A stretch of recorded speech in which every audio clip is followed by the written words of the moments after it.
RS Mother Kids Montessori House of Children. First Annual Day Program.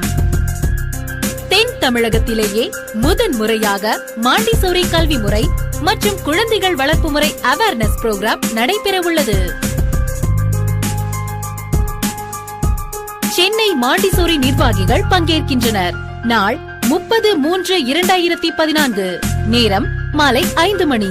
1 வயது முதல் 3 வயது வரையுள்ள குழந்தைகளின் பெற்றோர்கள் மற்றும் அனைவரும் பங்கேற்று குழந்தை வளர்ப்பு முறையில் உள்ள சந்தேகங்களை கேட்டு தெரிந்து கொள்ளலாம்.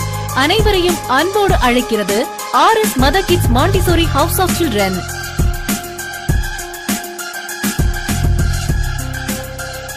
RS Mother Kids Montessori House of Children, Sivanthi Nagar, Madurai road, Kuthukkal Valasai, Tenkasi.